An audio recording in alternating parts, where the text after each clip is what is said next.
Hey y'all, you know we're a nonprofit, right? That means we rely on donations from listeners to keep this podcast going. So if you have a couple of dollars to spare, because every dollar counts, please consider giving at patreon.com/femfreak. Also, fun fact, in addition to the perks that you'll get as a Patreon subscriber, your donations and contributions on Patreon are also tax deductible because we're a 501c3. So if you want to learn more, if you want to give, please head over to patreon.com/femfreak. I feel like even in 2022, I'm going in sometimes into like presentations that I have to go to for work that remind me of the assemblies I went to in the late 90s in school that were like, raise your hand if you've ever met a gay person. Yeah. You know? Yeah. So, this is just like, hey, you live in the world. Let's talk about it.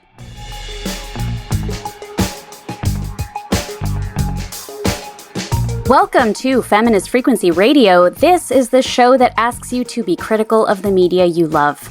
I'm Kat Spada, and this week we're doing things a little bit differently because I get to conduct an interview with my co-host, Anita Sarkeesian, and Feminist Frequency family founder, Carolyn Petit. Hey, Anita. Hi. Hi, Kat. Hi. I'm a guest on my own podcast. This is so cool. That's right. Always excited to have Carolyn back on. Managing editor of Kotaku, Carolyn Petit, fucking me. Feminist Frequency alum. Great to be back. Yeah, and this is exciting to have you back for this particular topic. Yeah. Today we're talking about the new Nebula original series, That Time When, directed and presented by our own Anita Sarkeesian and written by Carolyn Petit. This show dives into some of the most divisive moments of modern history when politics and pop culture collide. If you think you know how Ellen DeGeneres got to be such a lightning rod in the social conversation, or you want to know what really happened with Gamergate, That Time When will take you through the context, the players, and the controversy. Join us for a look at that time when the U.S. lost its mind over a wardrobe malfunction. And for less than 1 second, Super Bowl viewers saw a female breast. That time when Dan Quayle attacked a fictional single mom to score points with conservative voters. Martin Luther King Jr. changed the fate of Star Trek. That time when Ellen came out. Role-playing games and pop music were seen as a threat to America's soul. Whoa, weird. That time when angry gamers revealed the future of conservative online politics. Gamergate isn't just another historical event for me. This is something I lived through. I should have had you write all of our promo materials. That was fucking great.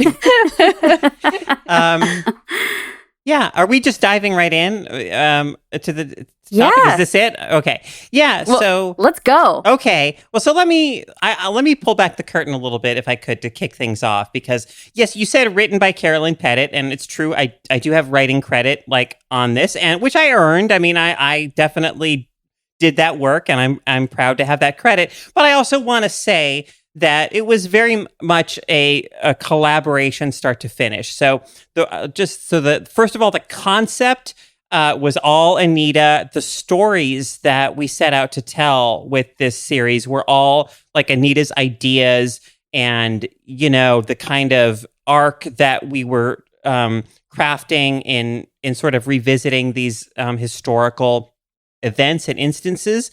I'd say that the way that it worked, for those who are interested, is that Anita and I started, we had big meetings where we talked about what all the different topics were, some of the big points we wanted to hit, like what were the contemporary points about like history or the world today that maybe we also wanted to tie these historical stories into.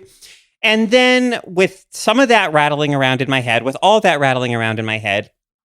because I'm bad at writing when somebody is like looking over my shoulder. I can't write a Google Doc if there's somebody there hovering in the doc, like watching every word I type. So I'm like, okay, let me go off for a bit into my own space, do a shit ton of research looking for more like historical stuff that we can pull in to help us tell these stories and try to craft, like take a shot in the dark at crafting a narrative, here that maybe what we want the story to look like.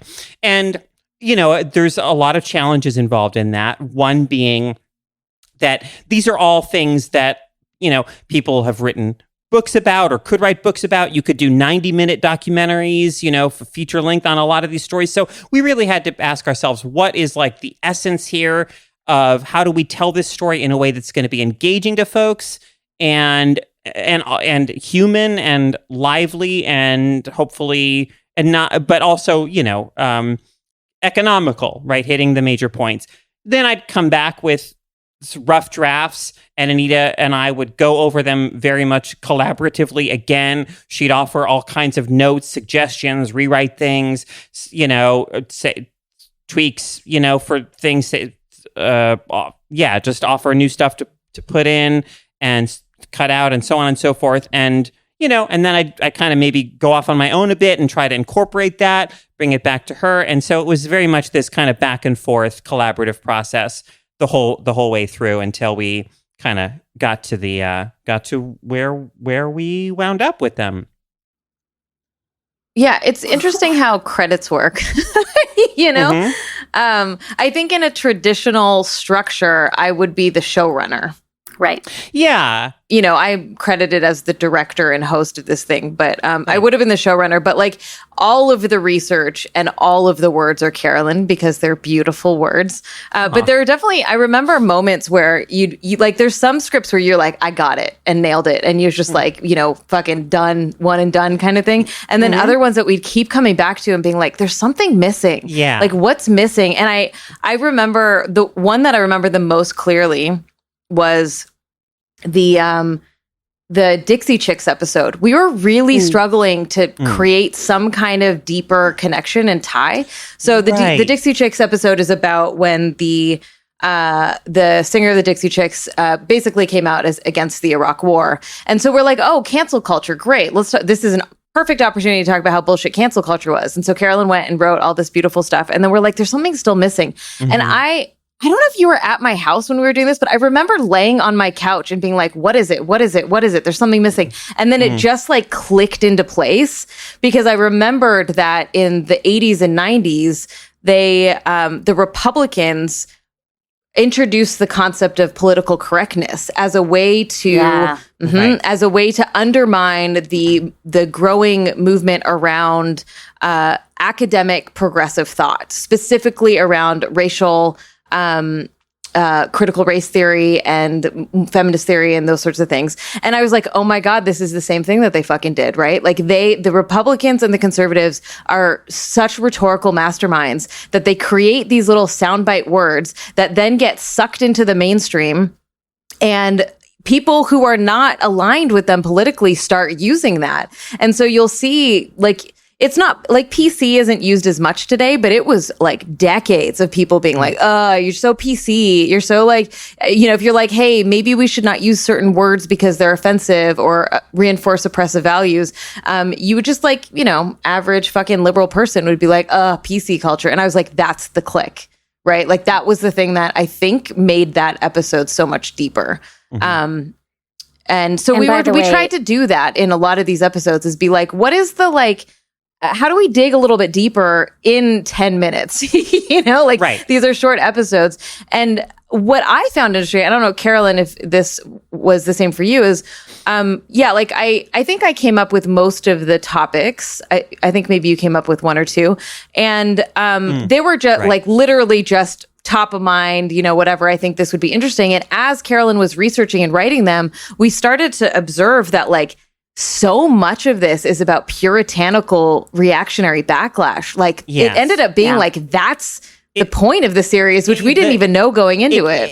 Yeah, that was fascinating, seeing that theme emerge just organically. What the theme of the puritanical right-wing, efforts to control society, to control women, to control like what's considered acceptable, and the rhetorical tricks, the legal, devices throughout American history, that, and the pattern, like these kind of cyclical patterns of like, oh, this thing that happened with anti-abortion rhetoric, in the early 1900. I've forgotten already all the historical dates and everything. These were written 2 years ago. Yeah. So and also it was a few months of such working at a really, for me, kind of a fervent pace and everything, that it's also kind of a blur in a way. I don't really remember the details so much of the process. So for instance, when I was watching some of these episodes to prepare for this, there was a little bit of fun in it. I'm halfway through an episode, and I'm like, where did we end up going with this? Or what's the story that we're telling? I'm watching it purely as a viewer who's I'm curious to see where this is going. You know how when you're watching a scary movie and there's a certain sound cue or leitmotif where you're Jaws is about to show up, or where's the slasher, that. I wish there was a sound cue for Reagan. Yeah, so Reagan was a recurring character. Yeah.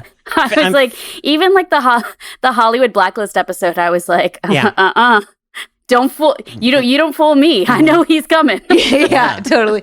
I thought that was such a good prompt. The other thing I was thinking, Carolyn, when you were talking, was about how so much gets changed. When I started learning about filmmaking, narrative filmmaking, a lot of directors would talk about how you're making 3 different movies. There's the pre-production movie that you think you're making, and then there's what happens on set, which changes a lot, and then there's post-production, which changes a lot. And so Carolyn was only around at the very beginning of it, but there were so many changes that happened while we were recording, and then even more changes of what got cut out during post-production. And so it really is quite it's not enormously different, but it is quite different. For example, in the Ellen episode, we talk about Ellen coming out as a huge cultural moment. And in that episode, I think I actually wrote this and Carolyn cleaned it up, where I go off on how cis straight people get praised for playing trans or queer folks. And I kind of go off about Brokeback Mountain and also the one was it Dallas Buyers Club? Yes, and that one. And so I do this huge rant about this that's just a tangent, and the post-production producer was I think we need to cut this. It's really off the wall. It hurts the flow. And I was no. But it made the episode smoother, right? And so you do lose some of that. I think that's just the evolution of any work. It's kind of this living thing until it's out there in the world, right? It is this living, evolving, shifting thing, and that's it's just part of it's part of what makes the creative process interesting in a way. Yeah, and also I think all creative people identify with this. I watch them and go, oh, I would have changed that. Or, oh, I would have phrased this differently. There's a couple of things in there that I'm I feel we use gendered language when we didn't need to. Right. In certain, there's some stuff where we're talking about women. And I was we should have been more inclusive with some of that, right? Or, and some of it was specifically about women. And some of it I was we could have been more inclusive. Yeah. There was another... 100%. There was another one where there's 2 other ones that actually really stick out to me that I'm always oh, cringe. One is I called, I think we referred to a man who has been abusive as a perpetrator. And that is current language I don't use anymore. I don't call people who have caused harm perpetrators, right? And that was something that we couldn't really change at this point. And then I think that there was another one around, there's one. So it's actually a funny moment. But in what episode is it? I think it's the Satanic Panic episode, right? Where the fucking conservative, Christian conservatives freaked out about Dungeons and Dragons. So they talk about how the music industry, remember they went after the music industry in the 80s and 90s, and there was the Dirty Dozen where they went after Prince and fucking She-Bop and shit like that. Mm-hmm. And there was well, that song is about masturbation. It is. It's true. Really, how dare should not have been on the airwaves. But anyway, how dare you talk to children about conversation masturbating for another time. That's just you and I but see that differently. There's a line in that episode where I say like, why don't they get worried about real things in the world? And I'm like, oh my God, I'm a fucking media critic. I think media is so important. Like, I would not have phrased it like that if I had thought about it. And I didn't notice until it was in post-production that I was like, that's so undermining. But I mean, I think that, every tier of creativity that I've ever like looked at closely, or, great directors will say that the finished film that people regard as a masterpiece, to them it's like so flawed and was like represents like 10% of their original vision. So many great novelists that I have admired so much, they are so like hypercritical of their own. And I think that just comes from the desire to, the awareness that we can always be improving, the desire to improve. And, I think that's just, I think that's, as long as it's not taken too far to the point where we're like beating ourselves up, like, overly, I think that's a healthy, kind of, impulse to have. A friend of mine who is a filmmaker and editor is like, nobody knows what you cut. Like, you know that it's gone, but nobody else knows that it's gone. Right. So like the audience is just presented with what they're presented with. And, it was like the reason he brought this up to me was because we were going to a party and I forgot my ring. And it was like, to me, it was such an important part of my outfit. And he was like, nobody's going to know. And like nobody did. And it doesn't matter. But it was that sort of idea of like, people don't know what's not there necessarily, Well, and it's interesting that can happen in retrospect with like, what did you cut or what do you wish you had done? But like, Carolyn, I just have a sense that you and I might be similar in this way, but this can also, I think, happen in the research phase of like, you could research for 10 years and never start writing. Yeah, absolutely. Absolutely. And, like I said, it was definitely, that was a big challenge for me in that kind of drafting phase too, of just like sifting through everything, trying to decide, okay, I have to start getting some stuff down on the page, but what if I'm missing some, like crucial detail that would really make this whole thing, just incredibly explosive or powerful, and also like, and then also that the challenge of knowing, what to include, what to go into some detail on, what to just kind of really quickly convey, what is kind of more peripheral and can be left by the wayside. And I have to say, having watched about 5 of the episodes now, I think so much great work in telling these stories in the final episodes is done through the great use of like visuals, motion, graphics, clips and things that I think often kind of, something that, Anita might just say a sentence or something, but then there'll be a clip or a visual that really helps kind of back up that statement or that point, and in a way that is more persuasive and communicative than, the power of visual storytelling. 100 words about it might have been, right? And one of the most withering voice performances when there's an Ayn Rand quotation reading. Yes. Who did that? Okay, Sissy Jones is one of my favorite voice actors. People would know her from video games specifically. She was the voice of Delilah, right? In Firewatch, yeah.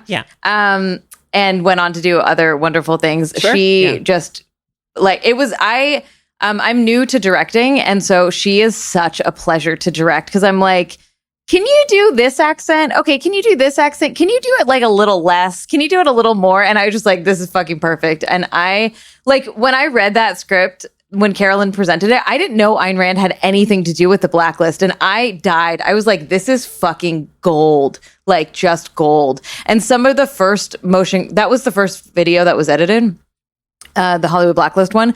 And Dom Burgess, I think his name is Dom, did all of the motion graphics and he killed it. Oh, like, yeah. There's one where you're going through the book and it's just like this beautiful background and like the pages are flipping and like she's kind of off to the side. And then you just hear this voice reading these stupid ass fucking rules for how to tell stories in Hollywood. And it's so funny.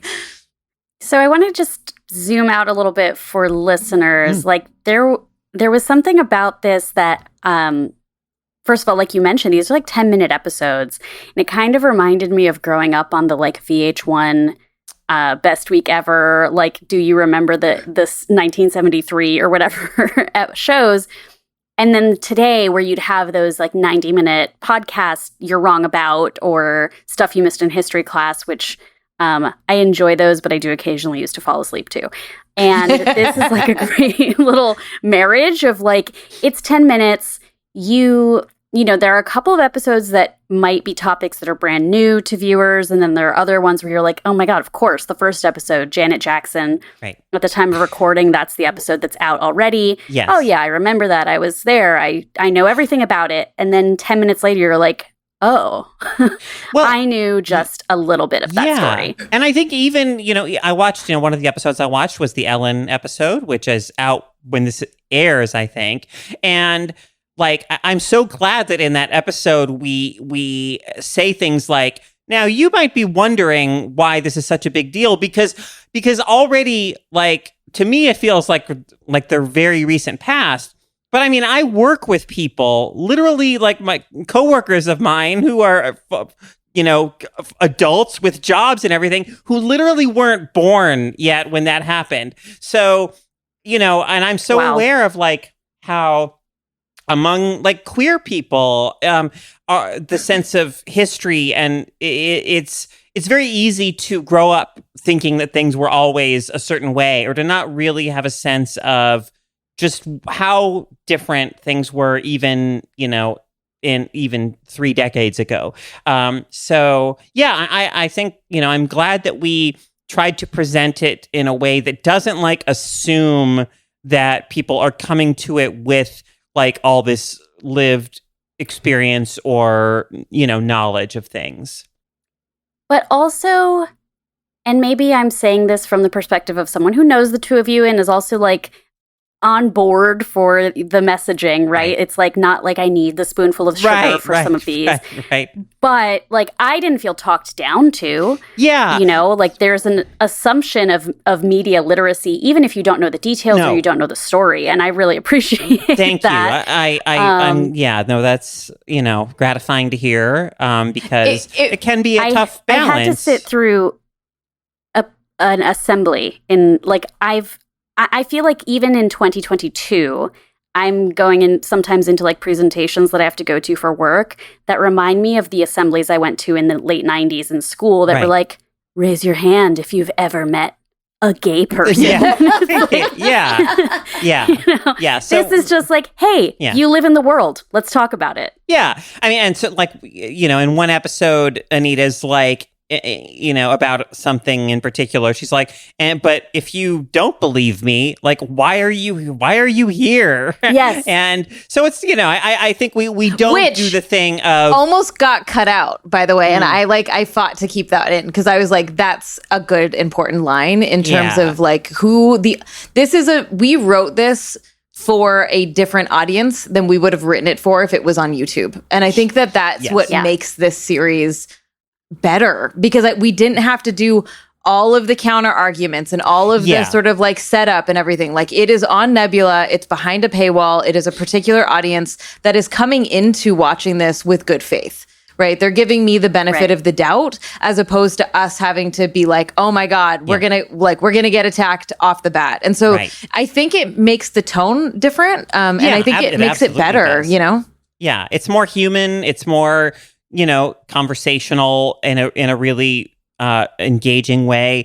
And yes, like, so I don't know, most listeners probably know this, but on projects like Tropes, so much of the thought and the energy even in writing those is like building in, trying to anticipate the bad faith arguments, to building in, defenses against those. And I mean, it's kind of exhausting at a certain point, like, writing in that way, that like defensive way where you have to kind of have to treat this bullshit as potentially legitimate, almost, right? Like, you have to kind of respond to it or react to it. So yeah, I think it was definitely fun to write this and to not be so, be more concerned with just like, are we telling this story in a compelling way? Are we kind of balancing the like historical facts with just like the human, the lively anecdotes and things that humanize it, so it's not just a dry string of like historical dates and facts and things, but is an engaging human story, and not so much thinking about like, what are the detractors how is this gonna persuade someone on the fence about such and such, about whether trans people are human beings, or whatever it is. And you talked about the amazing graphics that are used to accomplish that, but I want to talk a little bit about like the production design. Like, Anita, your costuming on it. I got through the whole Janet Jackson episode not getting why you were wearing like a football jersey until I was just like, oh, she looks like a cool girl. cool girl wears jersey. And, like that was as far as my brain went, because like how much of that story do I still not associate with like sports? I was like, oh, right. There was a whole sports thing that happened there too. And then, like, as the next episodes were happening, I was like, oh my God, like, even this, and then small, like, it's not a complex set, but there's, like, props that are tying you into this. And every episode opens with, like, here's what the hot song of the summer was. Mm-hmm. And that's like perfect for this kind of snackable 10 minutes. Like, all right, I'm in a time and a place. Yeah. So funny. So each episode, the costuming was designed for the theme of the episode to some degree.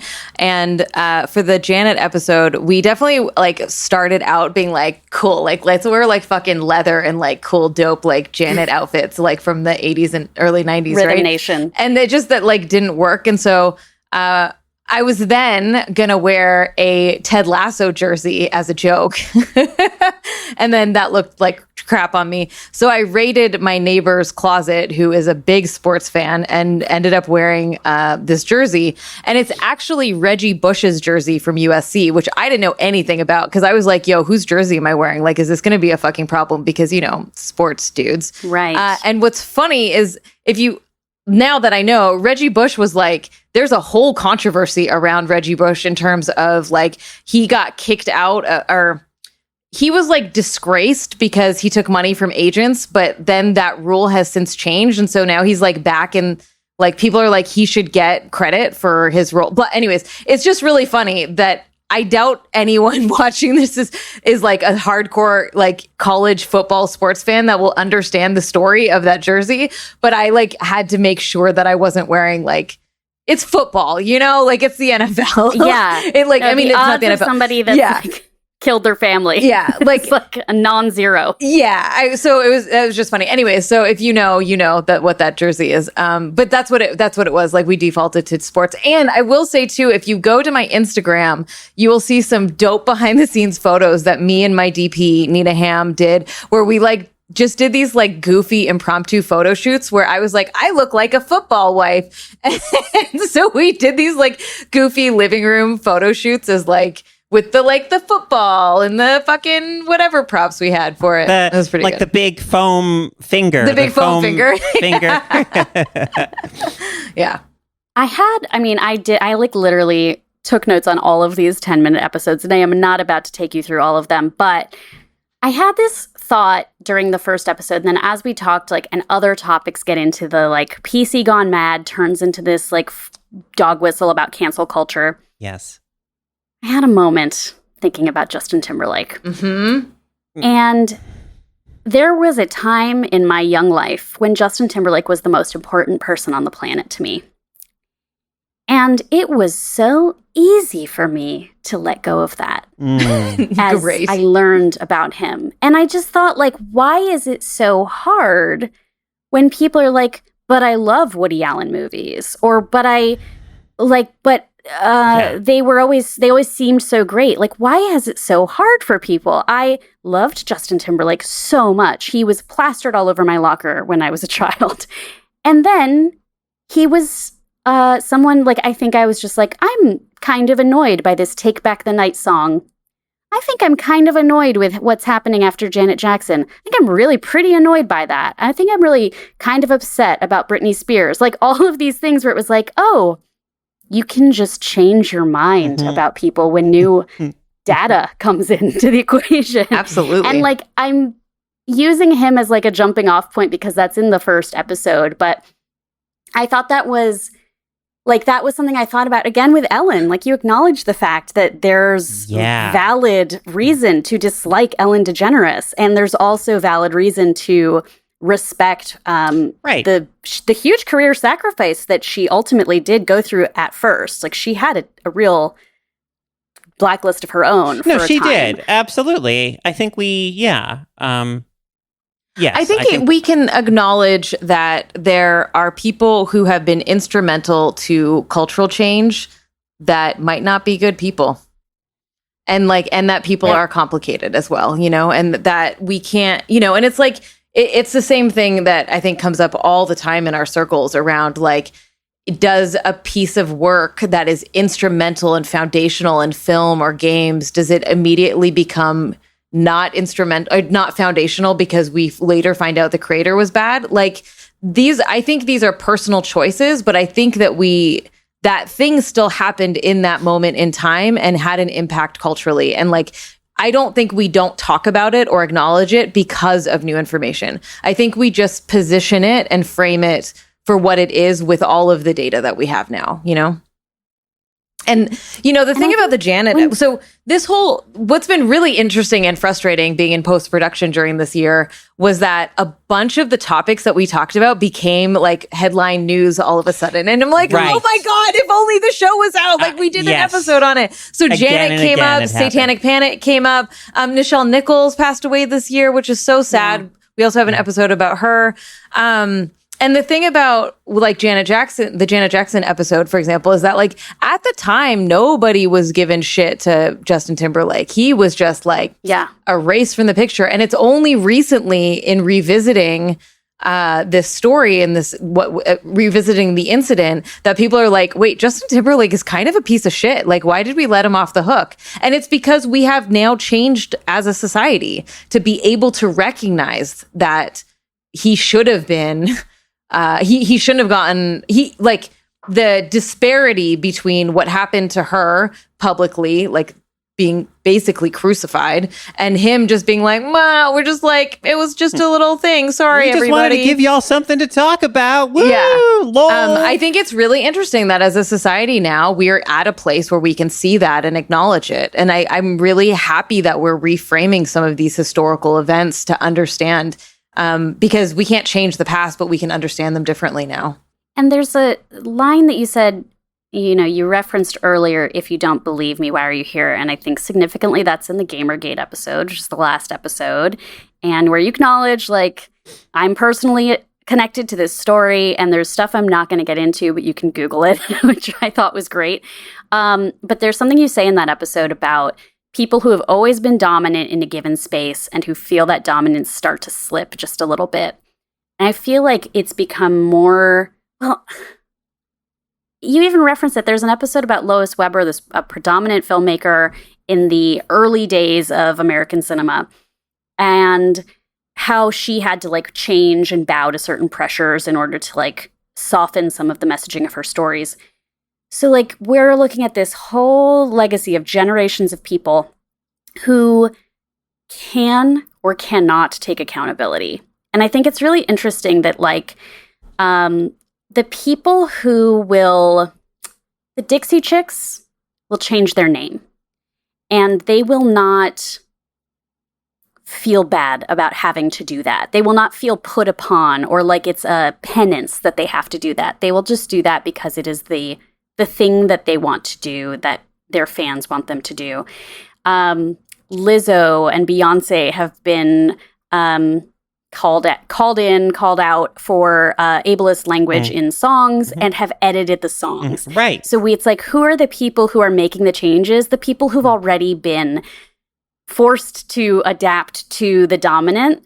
And then the people who you're never going to get an apology or any kind of accountability or any kind of like, I need to change my behavior or I did something wrong from the people who find it to be a threat to their very existence. Right. That's right. I mean, it just, I'm a little obsessed with this particular topic, and it seems like, I see and conservative politicians right now on Twitter, every day who are deliberately ramping up anti-trans sentiment, but they act like it is a personal affront that anyone would even expect them to like properly gender, not misgender a trans person, for instance. Like that is just the height of like, of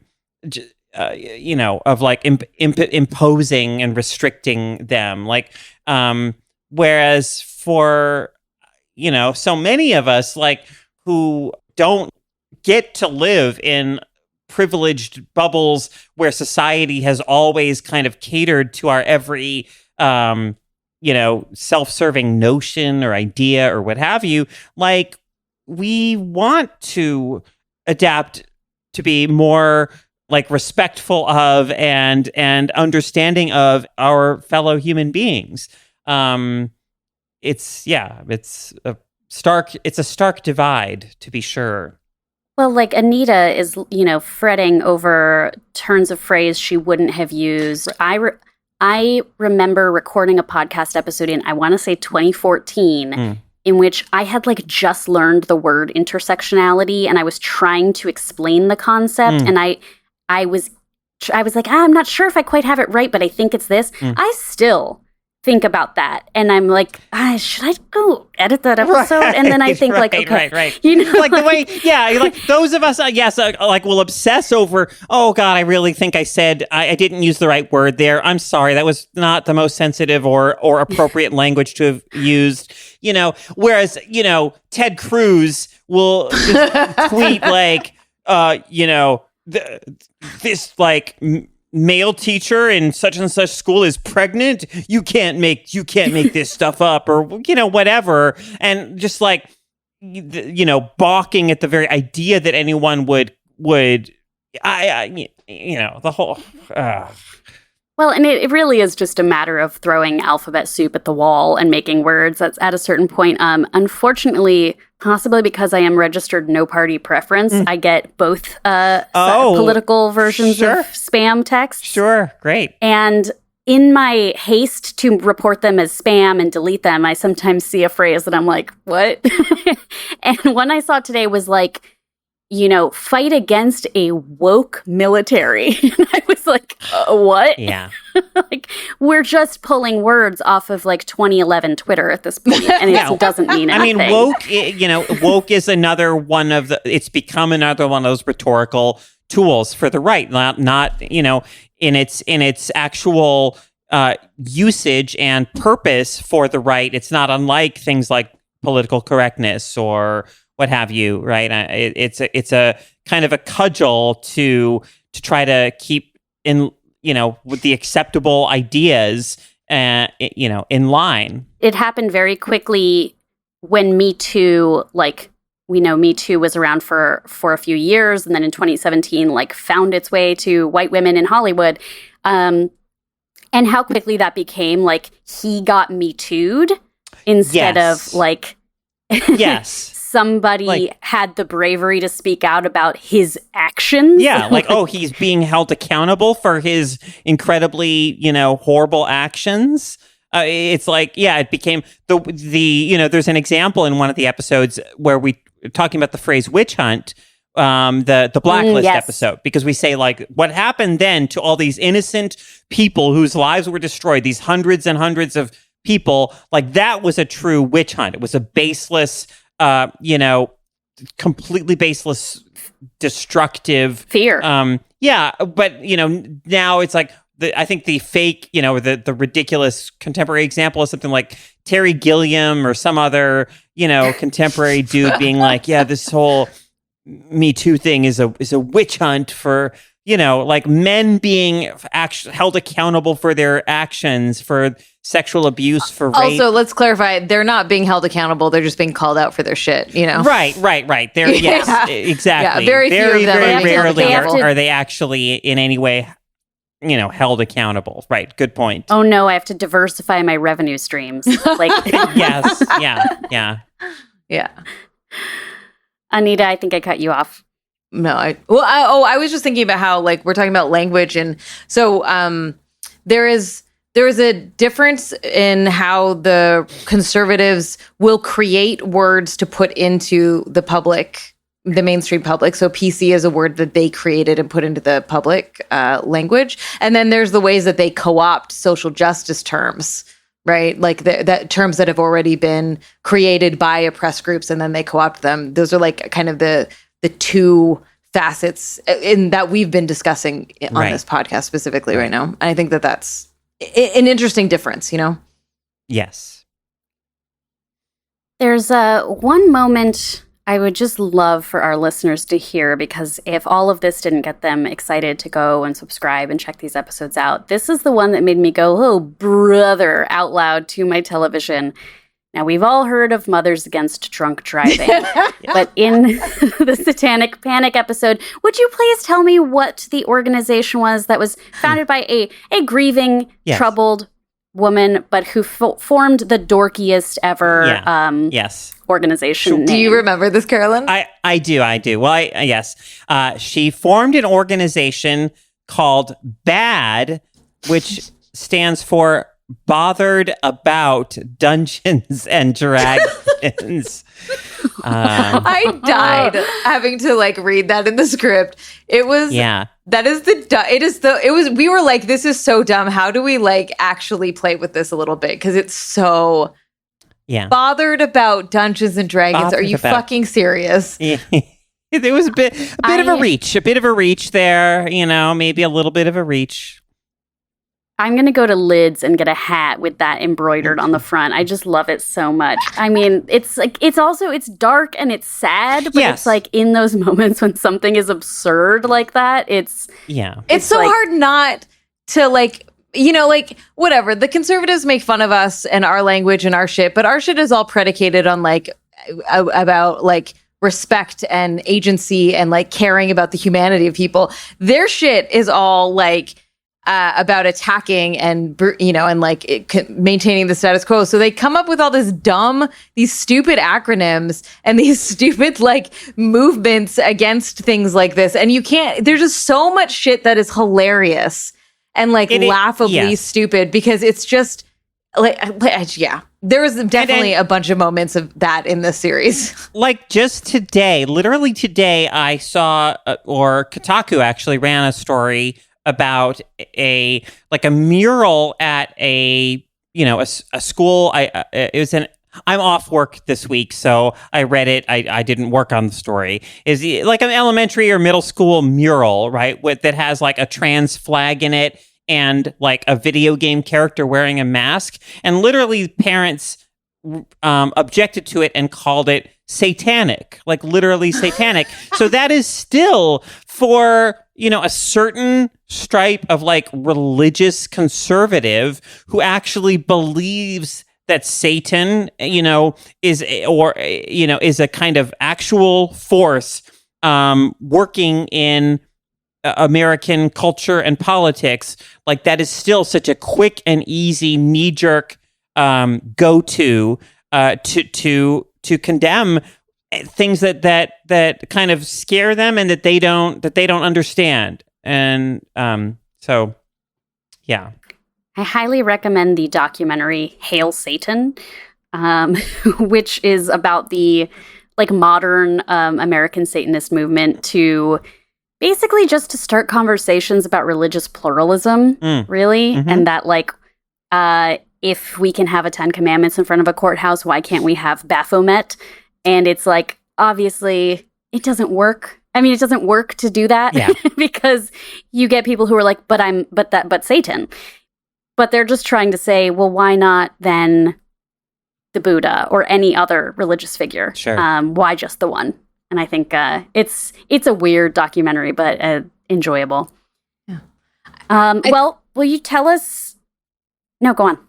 Well, I was going to say, I think that the series is interesting because it sort of just big picture circling back around of because it starts in the 1910s and it basically ends in 2014. Well, actually, no, 2016, 17. We're covering a really large span of time. And I think it's interesting to think about how audiences approach this. Because like some of the shit, like we actually all lived through, right? We were saying this, and some of it is new to folks, right? We're saying this.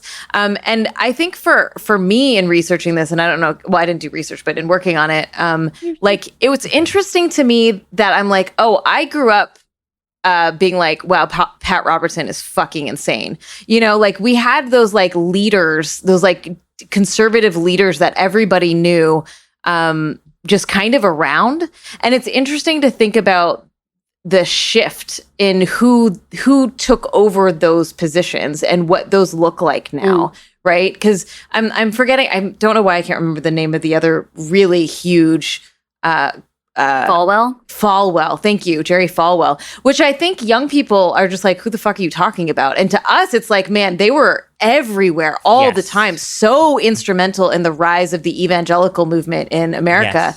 And so I think for me, what's interesting is like what we learned in more detail doing this research and going through this, and also like how does like a young audience think about this stuff when we share it, right? Like what connections are they drawing with modern contemporary issues that are the same fucking thing with different leaders, with different topics? And like, you know, I was doing an interview about the show recently, and I was thinking about how like, you know, why did we do this? Like, why was this important to do? And part of it was like, I just thought it'd be kind of fun, you know, like it's storytelling and history, but really ultimately why I think it's like worth my time and important to have created was because it shows us so clearly how all this shit is cyclical. It happens again and again and again, and it's going to keep happening. And I think that this is constantly my tension around why I think history is really important to understand, is that it's very hard for us to contextualize and understand what's happening today without understanding that it's happened before and it will continue happening, right? And as we hopefully get more tools and more language and more understanding, we can intervene earlier, or we can combat the injustice in more effective ways. I don't know if we can, you know, like we're talking about like centuries of repetition over and over again, but there's a part of me that's like, can we do that? Can we take this knowledge and understand that we can do these things differently, that we can have a better understanding of how regressive politics, like the tools that they use, because they use the same fucking tools every time. So can't we get better at undermining that, right? Can't we get better at our messaging and our stories and the way that we connect with folks to bring them into a more progressive, a more like just space? And I think that's, I don't know, that's really high hopes, but that's some of why I think this is so important to talk about. And will you tell our listeners how they can find it? It's linked in the show notes. Yeah. But they got to start somewhere. They got to start somewhere. It is on Nebula, which is a streaming platform, and you can find it at nebula.tv/thattimewhen. They are released every Thursday for the next 9 weeks. I think at the release of this episode, there will be 3 episodes of That Time When available for you to watch. I would love to hear what you think about it. I'm so curious about how this is going to land. It's my first series I've done in a really long time. It feels different. It feels more me. I feel like with Tropes, it was very dry. It was very driven by fear and trauma and like, you know, feeling like I could do no wrong. And this one feels a lot more fun and playful, but also with all of the social justice lens that I feel like is important in my work. And so, you know, I'd love to know what people think sincerely, and that there could be a conversation around it, and that there can be critique of this work in a way in which Tropes, there was no space for real sincere critique, you know? And also bracing myself for that. as a creator, being like, oh, what does it mean to have my work critiqued, But I'm excited to hear how people react to it and what they take away from it, Well, thank you for that. I'm so excited for people to watch this. I got to watch them all at once because I'm lucky, but it was just so much fun. You're going to love it. And we're going to be back right away to share some freak outs.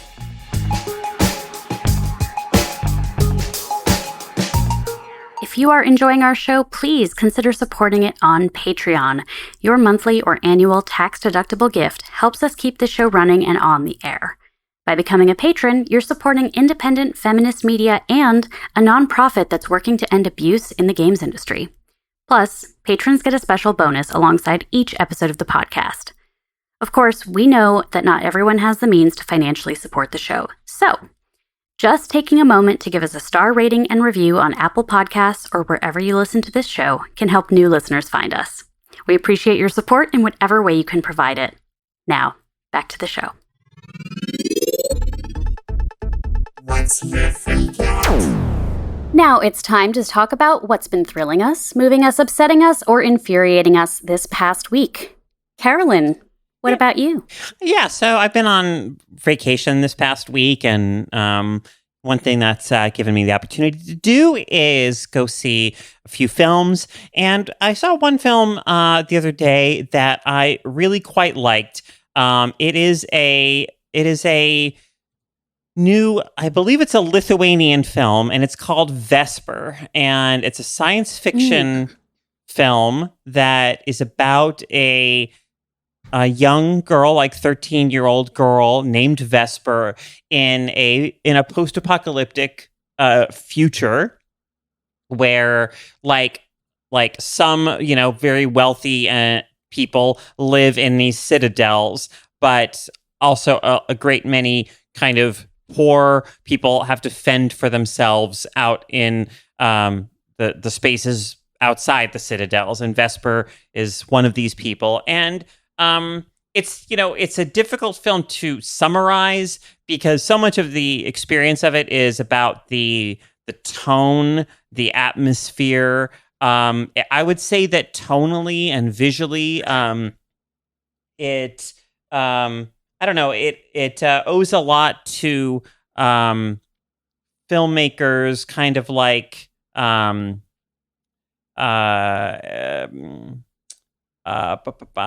it's a lot like Tarkovsky. Like there's something about it's kind of reminiscent of films like Stalker, or old Russian sci-fi.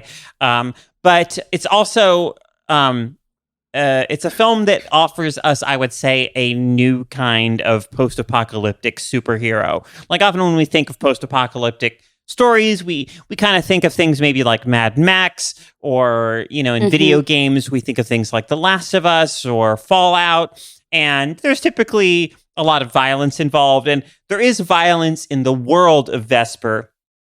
But what makes Vesper herself an engaging and kind of heroic central character is not violence. It is other skills, other talents, other impulses that she has as a driven, determined young person who tries to affect real change in the extremely difficult, unpleasant world that she exists in. So it's cool. It's a fascinating new off-kilter science fiction film called Vesper. If you're into that, I recommend you check it out. Awesome. Anita, what you been reading? I have been reading a lot, but one thing is, on one of our episodes with Emily St. James, we talked about crying in H Mart. I don't remember if you brought it up or if she brought it up, but I read that book and I holy shit. It it's really so good. Well, there's one line in the very beginning where she talks about she says this beautifully. I'm going to butcher it, but she says, what is my attachment to my Korean culture if my mother is dead? And I almost started bawling because I was like, oh my God, I think about that all the time. Is am I Armenian anymore if I don't have my parents? Right. Our connections to cultural identity. And so I was primed to love that book, and the honesty of it, like the uncomfortable honesty of it, and the all the food stuff. I absolutely loved it. I loved that book. So coming back around from that other freak out. But I read a book called Interior Chinatown by Charles Yu. And it, when did it come out? It came out in 2020. I do not know how to describe this book. It is so fascinating and unlike anything I've ever read. Okay, I'm going to try very badly. It's written like a screenplay, but not. Okay? Like, it's a screenplay. Is it like a epistolary, or? What does epistolary mean? Like letters, like when it's kind of... It's written like a screenplay, like so it's literally like Interior Chinatown, and then da-da-da, and then like this character and that character. And it uses the format of film screenwriting to talk about racism of Asian characters in media. But it also has a narrative. So he talks about the generic Asian man and like the kung fu man, and how like as kid, like, and it's fiction, right? But like as kids, you want to be the kung fu man, right? And that there are different people in the neighborhood who are those people, and then some of them get to do film, and then you get to be the generic Asian man for a while, but you have to like cycle off of set. Like you're the Asian man who dies on like fucking SVU or whatever, and then you can't come back once you die for like 6 weeks, and then you lose, all of the whatever that happens around then, and then you can come back. And so it's the evolution of the different stratas of Asian tropes in television and movies. But it's told as a story, and as this like guy and his dad, and then he grows up and he's also in movies, and then he like falls in love with another woman, like that's an actor, and the tension between that, but it's all written like a screenplay kind of. It's really fascinating, and it's really uncovering, or not uncovering, it's so overt around like just being like Hollywood is bad to Asians, It's fascinating. And like there's a part in it where they talk about they make a fake show that's like called Black and White or something like that. That's supposed to be Law and Order, and like it acknowledges other forms of racism in the ways that other people of color are presented. And like there's a little bit about the way women are represented in media in it. But anyways, I'm sorry that I can't explain this well because it's so fucking weird, but I think it was really great. Fascinating. Yeah, it was really, really interesting. Really good, but we're going to do a little experiment because I have lost the ability to like read with my eyes. I pretty much only listen to audiobooks anymore. And I just placed a hold on this audiobook from the library. So we'll see like how will the format work? Right. I'm curious to see if it translates to the medium. Let me know. I'm curious. If pressed, I can read a real book, but it's hard these days. Yeah. Anyways, let me know how that audiobook is of it. It's really interesting. But yeah, it's called Interior Chinatown by Charles Yu, and highly recommend it if you're into reading and also shitty Hollywood things. Kat, what are you freaking out about? I was like trying to decide what my freak out was. I have been reading a lot of grief memoirs, so Crying in H Mart is like really chef's kiss on that. And I'm officiating a wedding tomorrow, so I was possibly going to have that as my freak out because it's sort of a weird thing to like sit down and write a script for a wedding ceremony. And I was Googling like wedding ceremony scripts equal wedding ceremony scripts, feminist wedding ceremony scripts. And I was coming up to a lot of like poly hand fasting scripts and stuff, which I was like, that's just not really formatted correctly. So maybe I'll come back next week after I've actually done it and talk more. I have been watching long-running reality show The Gaymazing Race. It is a show that I watched almost every episode of with my dad, and he passed away right before the pandemic began. And then, because of the pandemic, The Gaymazing Race also had to halt production.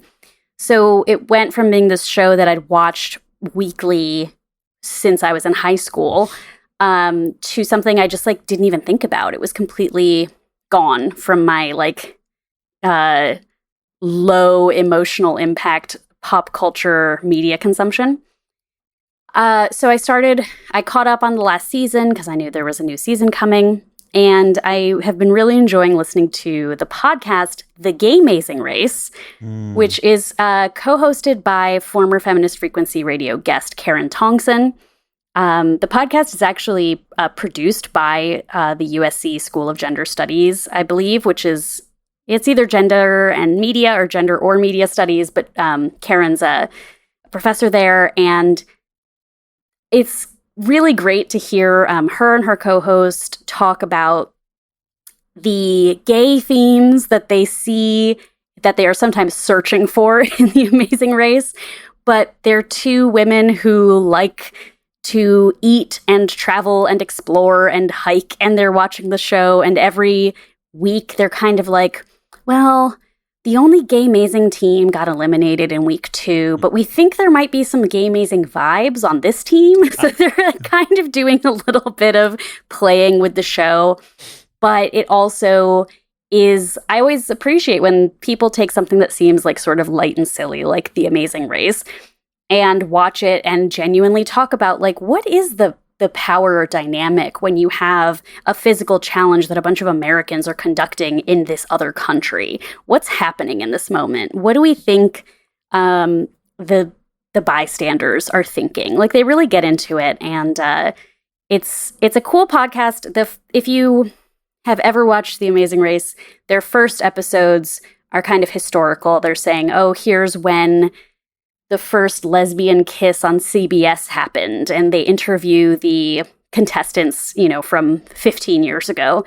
And then for the recent episodes during the pandemic, they're doing like a week by week rundown of the episodes. So I've been enjoying just kind of getting into it, and also like kind of reigniting a relationship with a show that does make me think of my dad and have like a nice when I do watch reality competition shows, I like to do the like, well, if I had this challenge, here's what I would make on Project Runway. It's like, I don't know how to design clothing or bake really, but I watch it and I'm like, no, that's not what I would do. So I am enjoying that. Can with this we show. talk in the bonus about Mexican Week on the British Bake Off?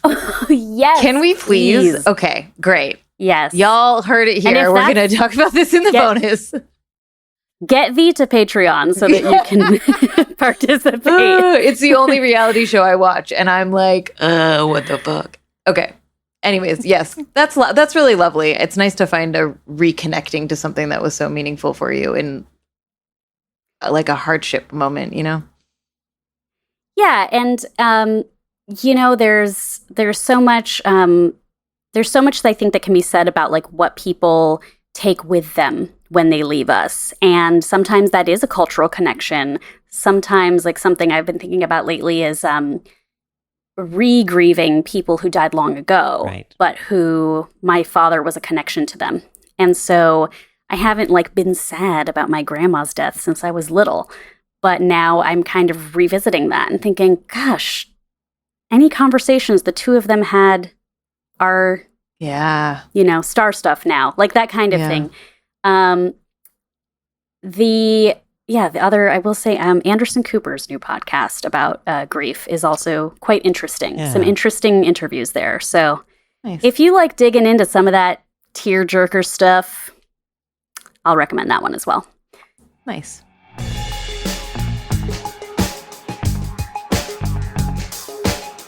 On that note, this has been a really fun show. I think it's really great to have to like listen to the two of you. Thank you, Carolyn, for joining us. Oh, my pleasure. Thanks. Where can people find you on the internet? Yeah, it's great sorry, what was that last bit? Where can people find you on the internet? Where can people find me on the internet? Oh, sorry. Yeah, you can find me on Twitter at Carolyn Michelle. Yeah, that's probably the best place. I work at Kotaku, which is a very good website, but I'm an editor. So I'm mostly, Yeah, when are you going to start writing more, Carolyn? We miss your writing. I would like to. I'm going to try to start writing more in maybe the coming year. I recently hung out with your boss and was like, Carolyn needs to write more. Yes, she mentioned that. She did mention that. Which I want to, but it's it's a tough balance. We're a small team. Yeah. Yes, but I just want to say it's such it's been so fun to be back here. It's so great to see this show that Anita, that you and I worked on so hard you worked hard on it for like 2 years. I worked hard on it for like 6 months, but to see it now out in the world as a real thing, it's so rewarding and exciting to have it out there and to find out, to let people experience it. So yeah, thanks for having me on the show and for letting me be a part of that time when. Absolutely. Thanks for doing this with us. Mm-hmm. I couldn't imagine anyone else that I would want to write this show with. So thank you. And thanks for coming on and just talking about it, even though it's like 2 years out of your brain. I'm Anita Sarkeesian, and you can find me at Anita Sarkeesian on Twitter and on Instagram. I will be promoting the fuck out of this show for the next several weeks. Please go watch it. Nebula is like $2 or $3 a month. You only need to subscribe for like 2-3 months maybe to see the whole thing. Not that it's not a great platform with lots of other great creators. I'm just saying, it's like, if you can, please take a look at it and let me know what you think. I'm Kat Spada. You can find me on Twitter at cat_EX_machina. And you can find Feminist Frequency at FemFreak. If you are a Patreon subscriber, be sure to stick around for the bonus episode with our guest, Carolyn Petit, where we're going to talk about something that Carolyn has not seen.